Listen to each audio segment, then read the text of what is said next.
పాలమూరు రంగారెడ్డి జిల్లాలో ఇప్పుడు ఈ 12 లక్షల ఎకరాలకు వాళ్ళు నీళ్లు ఇద్దామనుకుంటున్నారు. మొదటి ప్రశ్న ఏంటంటే ఈ నీళ్లను రైతుకు చేర్చడానికి ఎంత ఖర్చు అవుతుంది?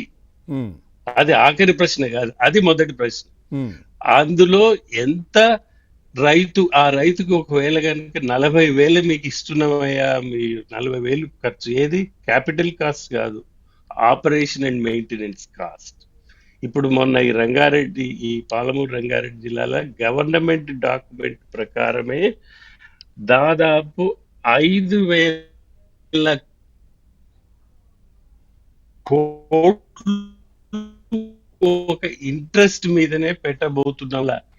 అయితే 1 రూపాయి ఖర్చు పెట్టి 50 పైసలు రైతులకు ఆ, ఆదాయం అనేది ఒక అర్థం లేనటువంటి ప్రాజెక్టులు. ఆ ప్రాజెక్టులలో మనం పడిపోతున్నాము అనేది మేము స్పష్టంగా ఎనాలిసిస్ చేసి చెప్పినాము, రాసినాము, గవర్నమెంట్ డేటా ప్రకారమే చెప్తున్నాం. ఒకవేళ మేము తప్పైతే కావచ్చు. అయితే దానికంటే బదులు మీరు ఇంత తతంగాలు పడి, ఇన్ని కొట్లాటలు పెట్టుకొని, ఇన్ని అప్పులు తీసుకొని, ఇంత ఎలక్ట్రిసిటీ పెట్టి రైతులకు ఇవ్వాల్సిన అవసరం లేదనేది నా అభిప్రాయం, రైతుల అభిప్రాయం కూడా. రైతుల దగ్గర పోయి, అయ్యా పాలమూరు రంగారెడ్డి అడిగితేగో 60,000 కోట్లు అవుతుంది, దానికి ఇంట్రెస్ట్ వడ్డీనే ఇంత అవుతుంది, దానికి ఎలక్ట్రిసిటీ ఖర్చే ఇంత అవుతున్నది, ఇవన్నీ పెట్టి మీకు కావాలంటే మీకు నీళ్ళు ఇస్తాం అని అంటే ప్రతి రైతు నమస్కారం పెట్టి, సార్ మీరు ఇన్ని తిప్పలు ఎందుకు పడతారు,